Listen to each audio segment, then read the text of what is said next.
little mermaids out there. I think we're going to start with our story first. It's one of my favorites about me and my sister.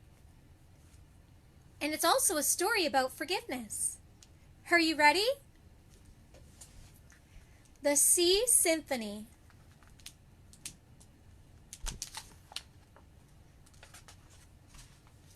One afternoon, I was playing tag with the twins while suddenly, crash! They knocked over a beautiful sculpture. The twins and I gathered up all the pieces and quickly tried to put it back together before Father found out. Uh-oh.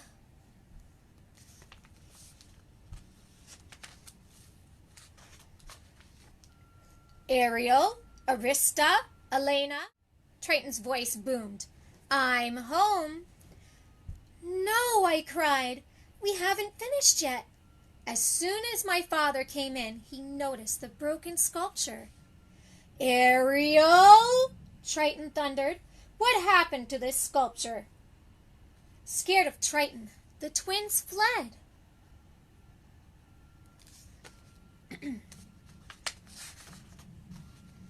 I'm sorry, I said.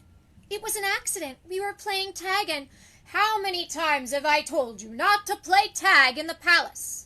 Triton said. You know the rules. I felt terrible. I'm so sorry, Daddy. Will you please forgive me? Triton did forgive his daughter and then began to mend the sculpture. Now, go play outside. Yes, Daddy.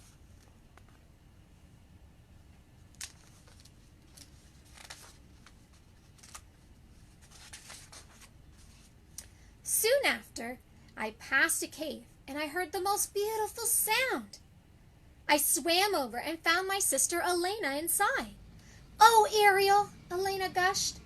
This is the best present. I simply love this, what did you call it? Scuttle called it a pipsy tutor, I said.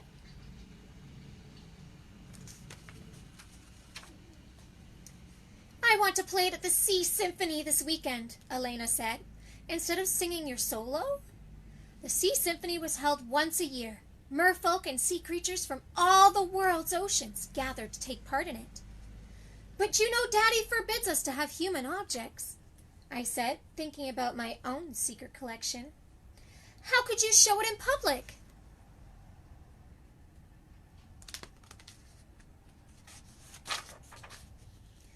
I think once he hears how well I play in the symphony, he'll change his mind, Elena said. I'm just going to sneak it into my things. I smiled. Well, I'm sure you'll make the first time at the Sea Symphony a memorable one.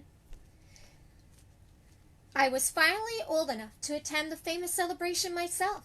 See you later, she called back to her sister and swam away. I have to pack.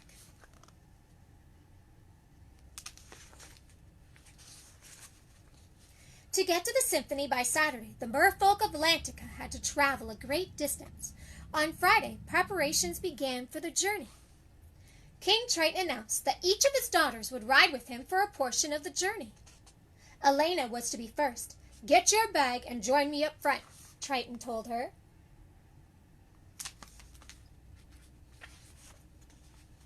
When Elena went into her room, she saw the pixie tutor and panicked.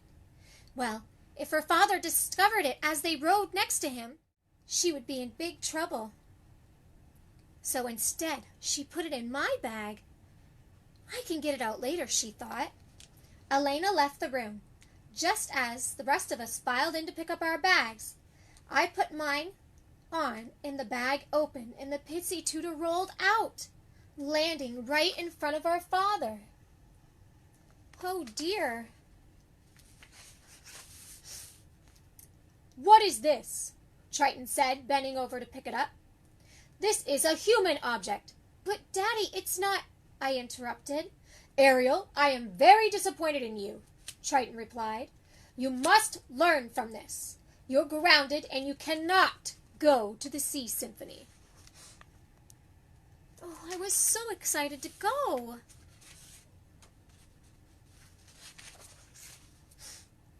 I looked over at Elena. She must have put it in my bag, I thought. But why? Elena just looked down, not offering to help or to tell the truth. I never dreamed this would happen, Elena thought. Before long, the seahorses set off with a splash, and I swam to my room. I'll never forgive Elena for this, I declared. That evening, I cried myself to sleep.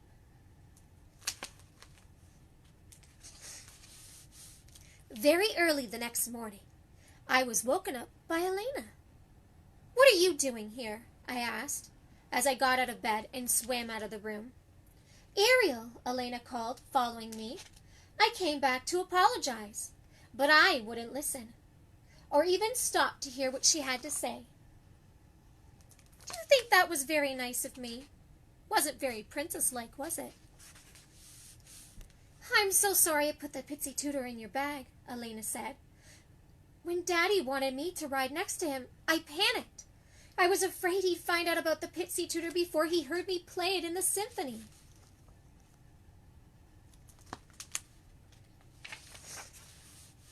"So why didn't you come back?"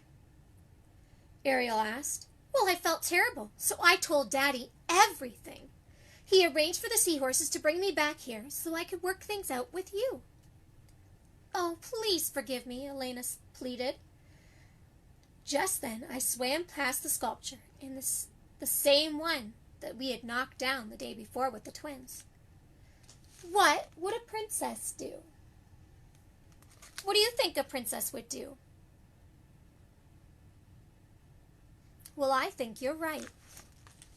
Let's see. I remembered how my father had forgiven me, and I knew I must do the same with my sister. "Okay, Elena," I said, "I forgive you." Elena threw her arms around me in the big hug. Suddenly, Elena broke away from me. "Ariel, you must get going," I said. "I don't want you to miss the symphony."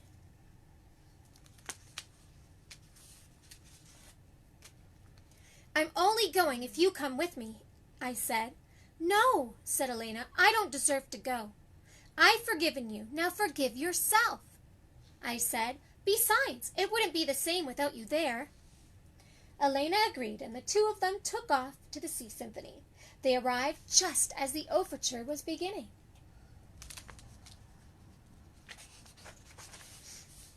Triton smiled when he saw the two of us swimming arm to arm. "The music sounds better than any human object could make, don't you think?" Elena whispered to me. I nodded and whispered back, "And it sounds best when I can share it with you." And that's the end of our story. Did all of you like the story? It's one of my favorites. Well, are you ready to sing my song with me? We're going to sing Part of Your World. Is everyone ready?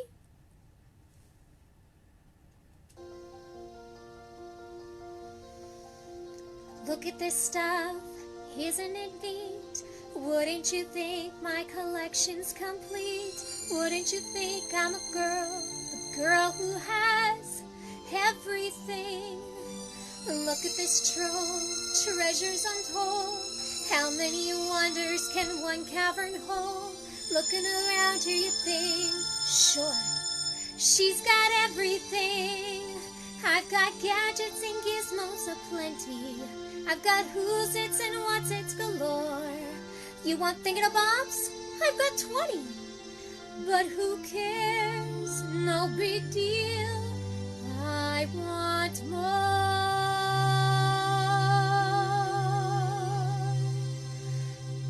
I want to be where the people are.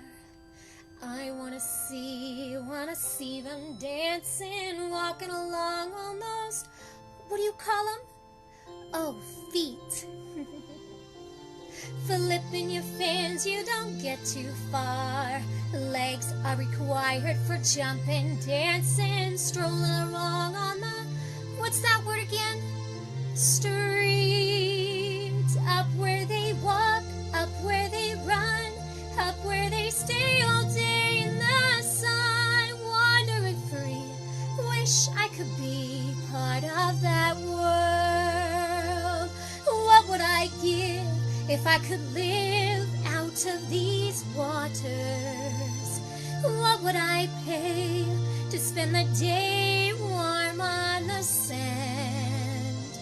Bet you on land they understand that they don't reprimand their daughters.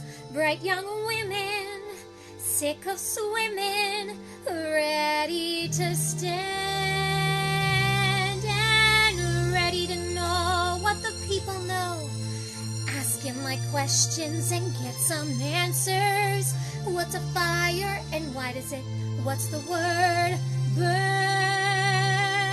When's it my turn? Wouldn't I love to explore that shore above?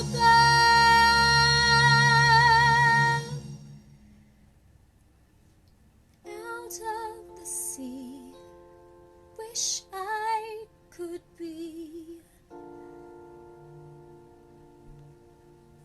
part of that world.